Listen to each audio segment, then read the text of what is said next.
नमस्कार दोस्तों। आज हम एक ब्लू चिप कंपनी का डिस्कस करेंगे। उसके अभी जो लास्ट क्वार्टर के रिजल्ट आए हैं उसको डिस्कस करेंगे और अभी लास्ट क्वार्टर में उसने डिविडेंड भी डिक्लेयर किया है, जिसकी बात हम लास्ट में करेंगे। तो आज हमारी कंपनी है टाइटन। टाइटन का दोस्तों अभी रिजल्ट आया है और टाइटन को अगर हम देखें तो ये वेरियस सेगमेंट में काम करता है, जैसे कि jewellery, eyewear and watches. Jewellery में आपने देखा होगा तनिष्क ब्रांड से ये काम करता है, और अगर आईवेयर और वॉचेस की बात करें तो इसमें एक फेमस ब्रांड है इसका फास्ट ट्रैक।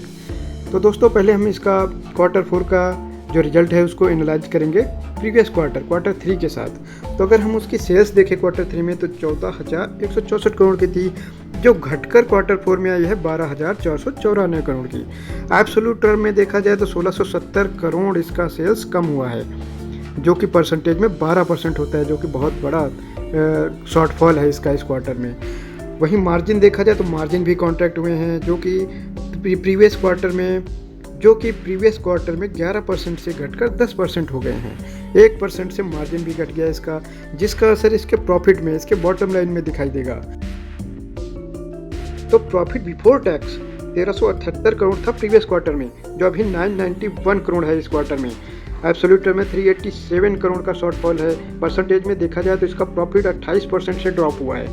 वहीं नेट प्रॉफिट, इसकी बॉटम लाइन की बात करें तो प्रीवियस क्वार्टर में 1053 करोड़ था, जो कि घटकर 771 करोड़ रह गया है सिर्फ। एब्सोल्यूट टर्म में 282 करोड़ का शॉर्टफॉल आया है। वही परसेंटेज में देखें 27% का ड्रॉप आया है। तो अगर हम प्रीवियस क्वार्टर से कंपेयर करें तो ये कंपनी का रिजल्ट काफ़ी ख़राब दिखता है। वहीं दोस्तों अगर ईपीएस की बात करें इस कंपनी की तो वो 12 रुपये थी लास्ट क्वार्टर 3 में, और इस क्वार्टर में 8.68 रह गई है, जो कि 3 रुपये कम है। और परसेंटेज टर्म में बात की जाए तो 27% ड्रॉप हुआ है इसका अर्निंग पर शेयर। तो दोस्तों अगर लास्ट क्वार्टर से कंपैरिजन देखें तो काफ़ी ख़राब रिजल्ट दिखता है। लेकिन अगर दोस्तों हम देखें इस तरह के बिजनेस को तो ये बिजनेस सीजनल होते हैं, जैसे कि कोई फेस्टिव सीजन आया या कोई वेडिंग सीजन आ गया तो वहाँ पे इनकी सेल्स ज़्यादा होती है। तो इसको हम लास्ट क्वार्टर से कंपैरिजन को इतना वेटेज नहीं देना चाहिए, इसलिए हम इसका कंपैरिजन करेंगे लास्ट फाइनेंशियल ईयर के क्वार्टर 4 से। तो हम अभी कंपैरिजन करेंगे लास्ट फाइनेंशियल ईयर के क्वार्टर 4 को इस फाइनेंशियल ईयर क्वार्टर 4 2023-24 से। तो अगर पिछले साल क्वार्टर 4 में देखा जाए तो इसका सेल्स था 10,360 करोड़ का, जो कि अभी बढ़कर आया है 12,494 करोड़। एब्सोल्यूट टर्म में देखा जाए तो 2,134 करोड़ की ग्रोथ है दोस्तों, जो कि परसेंटेज में 21% की ग्रोथ है, जो कि एक बहुत ही अच्छी ग्रोथ देखी जाएगी एक साल के अंदर। और वहीं अगर मार्जिन की बात करें तो मार्जिन कॉन्ट्रैक्ट हुए हैं, 11% से घटकर 10% हो गए, 1% का ड्रॉप आया है मार्जिन में। इसका असर सीधा इसके बॉटम लाइन प्रॉफिट में दिखेगा। तो प्रॉफिट बिफोर टैक्स की बात करें तो 988 था क्वार्टर 4 लास्ट ईयर, जो कि इस साल क्वार्टर 4 में तो बहुत ही मार्जिनल ग्रोथ है, 991, सिर्फ 3 करोड़ की ग्रोथ है, जो कि परसेंटेज टर्म में 0.03 है।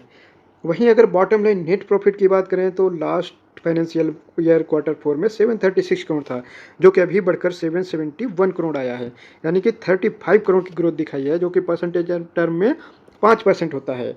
वहीं दोस्तों अगर हम ईपीएस की बात करें तो लास्ट फाइनेंशियल क्वार्टर 4 में इसका ईपीएस था 8.22 रुपीज़, जो कि अभी बढ़कर आया है 8.68 रुपीज़। तो अगर एब्सोल्यूट में देखें तो 0.46 इसका ईपीएस बढ़ा है, जो कि परसेंटेज में 6%। तो दोस्तों अगर हम quarter on quarter last financial year से इस फाइनेंशियल ईयर को देखें तो ठीक ठाक ग्रोथ दिखाई देती है इस कंपनी में। अगर सेल्स की बात करें तो 21%, लेकिन इसका मार्जिन कॉन्ट्रैक्ट हुआ है, इस वजह से इसका प्रॉफिट ग्रोथ नहीं आया है। तो दोस्तों अगर हम क्वार्टर ऑन क्वार्टर देखें लास्ट फाइनेंशियल ईयर के क्वार्टर 4 को इस फाइनेंशियल ईयर क्वार्टर 4 से अगर कंपैरिजन करते हैं तो हम पाएंगे कि सेल्स में अच्छी ग्रोथ है, जो कि 21% है। वहीं प्रॉफिट में इतना ग्रोथ नहीं है, ईपीएस में इतना ग्रोथ नहीं है। उसका सीधा सा कारण है दोस्तों कंज्यूमर स्लो डाउन और इंटरेस्ट रेट टॉप आउट कर रहे हैं, जिसके कारण कंज्यूमर लिक्विडिटी नहीं है, इसलिए इसका प्रॉफिट गिर रहा है। लेकिन एक पॉजिटिव चीज़ है दोस्तों कि इसका सेल्स लगातार बढ़ रहा है, जो कि 21% बहुत ही अच्छा नंबर है। अब दोस्तों क्योंकि इस कंपनी का क्वार्टर 4 का रिजल्ट आ गया है इस लास्ट फाइनेंशियल ईयर का, इसलिए अभी हम इसके प्रीवियस फाइनेंशियल ईयर से कंप्लीट फाइनेंशियल ईयर का कंपैरिजन करेंगे। तो फाइनेंशियल ईयर 2022-23 में देखा जाए तो इसकी सेल्स थी 40,575 करोड़ की, जो अभी बढ़कर 51,084 करोड़ हो गई है। अगर एब्सोल्यूट टर्म में देखा जाए तो 10,509 करोड़ की ग्रोथ है। वही परसेंटेज में 26% की ग्रोथ है, जो कि बहुत ही अच्छा नंबर है। तो दोस्तों ऑपरेटिंग प्रॉफिट मार्जिन की बात करें तो लास्ट फाइनेंशियल ईयर में 12% था, जो कि अभी घट गया है और घटकर 10% आया है। कंपनी को प्रॉब्लम यहीं पे आ रही है, वो अपना मार्जिन मेंटेन नहीं कर पा रहे हैं, जिस वजह से उनका नेट प्रॉफिट घट रहा है। परसेंटेज टर्म में 2% मार्जिन कम हुआ है। वहीं प्रॉफिट बिफोर टैक्स की बात करें तो लास्ट फाइनेंशियल ईयर में 4,447 करोड़ का प्रॉफिट आया था, जो अभी बढ़कर 4,623 करोड़ आया है, जो कि एब्सोल्यूट टर्म में 176 करोड़ की ग्रोथ है। वहीं परसेंटेज में देखा जाए तो सिर्फ 4% की ग्रोथ आई है। ये दोस्तों इसीलिए है क्योंकि इस कंपनी का मार्जिन घट रहा है। वहीं नेट प्रॉफिट की बॉटम लाइन की बात करें तो इसका प्रॉफिट था लास्ट फाइनेंशियल ईयर में 3,274 करोड़, जो कि भी बढ़कर 3,496 करोड़ आया है। एब्सोल्यूट टर्म में 222 करोड़ की ग्रोथ हुई है और परसेंटेज में सिर्फ 7% की ही ग्रोथ आई है। सेम सिनारियो है ईपीएस में, अर्निंग पर शेयर में। लास्ट फाइनेंशियल ईयर में इसका ईपीएस था 36 रुपये 61 पैसे, जो कि अभी बढ़कर 39 रुपये 38 पैसे आया है, जो कि 2 रुपये से बढ़ा है, 2.77 रुपीज़। और परसेंटेज टर्म में देखें तो 8% की ग्रोथ हुई है। तो ये जो बॉटम लाइन की ग्रोथ है दोस्तों, ये इनकरेजिंग नहीं है इस कंपनी के लिए। हालांकि ये सेल्स में अच्छी ग्रोथ दिखा रहे हैं, बट उसको कन्वर्ट नहीं कर पा रहे हैं। इसका सीधा सा कारण है दोस्तों मार्जिन का घटना, मार्जिन ड्रॉप हो रहे हैं और इस कंपनी ने लोन भी उठाया है रिसेंटली, जो कि हम डेट टू इक्विटी रेशियो में देखेंगे। इसलिए इसका जो नेट प्रॉफिट है, बॉटम लाइन है, वहाँ ज़्यादा ग्रोथ देखने को नहीं मिल रही है।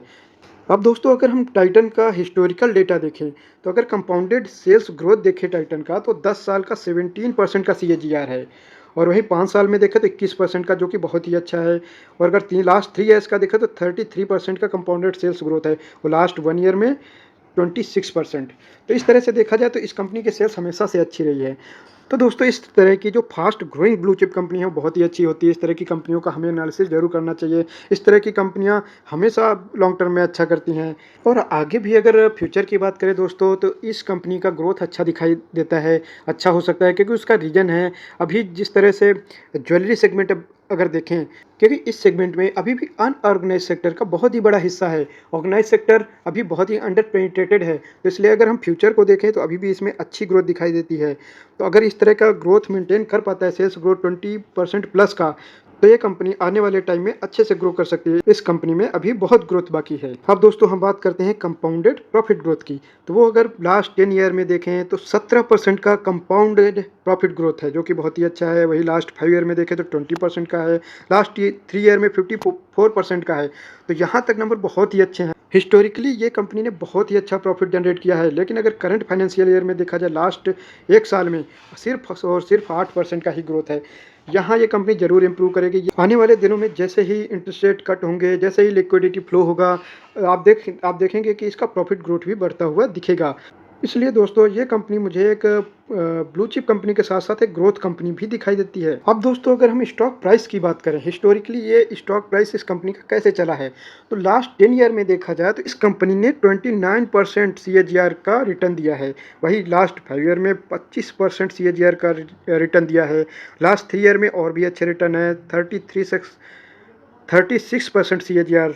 और लास्ट 1 ईयर में भी ये शेयर अच्छा भागा हुआ है, जो कि 32% सीएजीआर है। तो हिस्टोरिकली दोस्तों ये कंपनी ने बहुत ही अच्छे रिटर्न दिए हैं और पास्ट में बहुत ही बड़ा मल्टी बैगर शेयर रहा है हमेशा से। अब दोस्तों अगर हिस्टोरिकली इस शेयर का रिटर्न ऑन इक्विटी देखें तो वो भी बहुत ही अच्छा मेंटेन किया है इस कंपनी ने। लास्ट 10 ईयर का सीएजीआर 26% है, लास्ट 5 ईयर का 27%, लास्ट 3 ईयर का 30% और लास्ट ईयर का आरओई भी बहुत ही अच्छा है, 33% का। तो दोस्तों आरओई के फ्रंट में देखा जाए तो इस कंपनी के नंबर बहुत ही अच्छे हैं। 33% आरओई एक अच्छा नंबर होता है। अब दोस्तों अगर हम शेयर होल्डिंग पैटर्न की बात करें, लास्ट कुछ सालों में कैसा रहा है, मोटर की बात की जाए तो वो अपना शेयर सेल नहीं कर रहे हैं। उनका शेयर एज इट इज है, जो कि 52.9% था, आज भी 52.9% है। दोस्तों अगर एफआईआई की बात करें तो वो 2020 में 17.74% था, जो कि मार्च 2023 तक आते आते थोड़ा सा घटा था। लेकिन उसके बाद इस क्वार्टर में देखें तो लगभग 1.5% के आसपास शेयर होल्डिंग परसेंटेज बढ़ा है एफआईआई का। वहीं डीआईआई की बात करें तो लगभग सेम रहा है, थोड़ा बहुत प्लस माइनस, लेकिन उन्होंने मेंटेन किया है। बाकी अगर हम पब्लिक की बात करें तो पब्लिक की भी शेयर होल्डिंग लगभग कांस्टेंट है, जो कि रिसेंट टाइम में थोड़ा सा कम हुई है। वहीं अगर नंबर ऑफ शेयर होल्डर्स की बात करें दोस्तों, तो वो लगातार बढ़े हैं। क्योंकि ये एक ब्लू चिप कंपनी है, बहुत ही रेप्यूटेड ब्रांड है, इसलिए इसमें इन्वेस्टर्स का भरोसा भी बहुत रहता है। अगर हम 2020 में देखें तो इसमें नंबर ऑफ़ शेयर होल्डर्स 3,22,000 थे, वहीं आज बढ़कर 7,49,000 हो गए हैं, जो कि लास्ट ईयर 7,19,000 थे।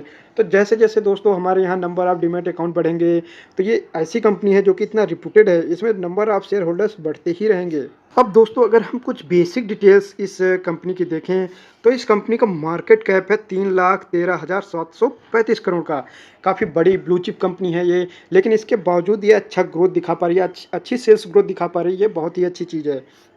और अगर करंट प्राइस की बात करें तो 3534 रुपये पे अभी ट्रेड कर रहा है ये शेयर। वहीं अगर 52 वीक हाई और लो की बात करें दोस्तों, लास्ट एक साल में इसका हाई 3887 रुपये और लो 2666 रुपये है, और अभी ये अपने हाई की तरफ ही ट्रेड कर रहा है। और अगर पीई की बात करें दोस्तों, क्योंकि ये हाई ग्रोथ कंपनी है, इसके बावजूद कि ये ब्लू चिप कंपनी उसके बाद भी अच्छा ग्रोथ दिखा रही है, इसलिए इसको हमेशा प्रीमियम मिलता है, इसलिए इसका पी भी हमेशा हायर साइड होता है। इसका पी अभी देखा जाए तो अप्रॉक्स 90 के आसपास है। और अगर बुक वैल्यू की बात की जाए तो 106 रुपये। और डिविडेंड यील्ड की बात की जाए तो ये कंपनी कंटिन्यूसली डिविडेंड डिक्लेयर करती है। इस साल भी इस कंपनी ने डिविडेंड डिक्लेयर किया है, जो अभी आपको बताएंगे। तो अगर डिविडेंड यील्ड की बात करें इसके स्टॉक प्राइस के रिस्पेक्ट में, तो वो 0.28% होता है। और आरओसी की बात करें तो वो भी एक अच्छा नंबर है दोस्तों, 22.7%, बहुत ही अच्छा नंबर है आरओसी का, रिटर्न ऑन कैपिटल एम्प्लॉयड। और आरओई को अगर देखें, रिटर्न ऑन इक्विटी को, तो वो है 32.9, अप्रॉक्स 33%, जो कि बहुत ही अच्छा नंबर है। और अगर फेस वैल्यू कंपनी की एक है दोस्तों इस समय, क्योंकि पास्ट में ये स्टॉक स्प्लिट हुआ है कई बार। और अगर पीईजी रेशियो की बात करें दोस्तों, प्राइस अर्निंग को ग्रोथ के रिस्पेक्ट में अगर हम रेशियो निकालें कि उसका पीई उसके ग्रोथ के अकॉर्डिंग कितने मल्टीपल पे ट्रेड कर रहा है, तो वो है अभी 4.49। अब इसमें हमने दोस्तों पीई जो उसका 89.7 है वो लिया है, और ग्रोथ हमने लिया है लास्ट 5 ईयर का जो कंपाउंडेड ग्रोथ है, जो उसका एवरेज ग्रोथ है वो मैंने लिया है, तो उस अकॉर्डिंग 4.49 आया है। ये इसका ग्रोथ है दोस्तों, आप अपने अकॉर्डिंग ले सकते हैं। ग्रोथ मैंने 5 साल का इसलिए लिया है एवरेज, क्योंकि दोस्तों मैं इसको थोड़ा लंबे समय में एनालाइज करना चाहता हूँ। मैं इसको शॉर्ट टर्म में एनालाइज नहीं करना चाहता हूँ, क्योंकि अलग अलग इकोनॉमिक इन्वायरमेंट में इसका फ्लक्चुएट करते रहेंगे आप प्रॉफिट हमेशा, क्योंकि हमेशा एक जैसा इकोनॉमिक इन्वायरमेंट नहीं रहेगा। इसलिए मैं थोड़ा 5 साल का एवरेज लेके चलता हूँ। 5 साल के एवरेज प्रॉफिट से अगर प्रॉफिट ग्रोथ से अगर डिवाइड करेंगे तो उसका पीजी रेशियो 4.49 आता है, जो कि हायर साइड है। वैसे तो 2 के आसपास ये बहुत ही अच्छा होता है, लेकिन क्योंकि ये बहुत ही रेप्यूटेड ब्रांड है और ब्लू चिप कंपनी है, तो यहाँ अगर ये 2 से 3 तक रहे तो बहुत अच्छा होगा। इसीलिए जब भी गिरावट में ये शेयर आए और ये पीजी रेशियो 3 के आसपास आए या 3 से नीचे आ जाए, उस रेट पे लेना बहुत ही अच्छा होगा। वहीं दोस्तों अगर डेट टू इक्विटी रेशियो की बात किया जाए तो रिसेंटली इस कंपनी ने अपना डेट बढ़ाया है। इसके इक्विटी के रिस्पेक्ट में देखा जाए तो 0.63 है, जो कि मैनेजेबल है। 0.63 ठीक है, इसको कंपनी मैनेज कर सकती है, क्योंकि ब्लू चिप कंपनी है, इतना बड़ा ब्रांड है, तो इसको दिक्कत नहीं आएगी। और वैसे भी डेट टू इक्विटी रेशियो 1 के नीचे अगर है तो वो अच्छा माना जाता है। तो इस फ्रंट में देखा जाए तो इस कंपनी बिल्कुल ठीक है। अब दोस्तों बात की जाए डिविडेंड की, तो कंपनी ने 11 रुपये का डिविडेंड डिक्लेयर किया है पर इक्विटी शेयर। तो दोस्तों अगर आपके पास टाइटन के शेयर हैं तो आपको पर शेयर 11 रुपये का डिविडेंड मिलेगा। कंपनी लगातार डिविडेंड देती है, कंपनी का अच्छा सेल्स ग्रोथ है, कंपनी का प्रॉफिट ग्रोथ भी अच्छा है। रिसेंटली थोड़ा सा ड्रॉप हुआ है, बट क्योंकि हाई इंटरेस्ट रेट का सिनारियो चल रहा है और रिसेंट फ्यूचर में जो कि अभी रेट कट आने लगेंगे, तो उस हिसाब से देखा जाए तो कंपनी बहुत ही अच्छी है। अगर आप लॉन्ग टर्म के अकॉर्डिंग सोचते हैं तो एक ब्लू चिप कंपनी है जिसको आपको ज़रूर एनालाइज करना चाहिए, इस तरह की कंपनी ज़रूर देखनी चाहिए। तो दोस्तों आज इस कंपनी का एनालिसिस यहीं तक रखते हैं। आगे नेक्स्ट वीडियो में हम किसी और कंपनी के साथ मिलेंगे, उसका एनालिसिस करेंगे। नमस्कार दोस्तों।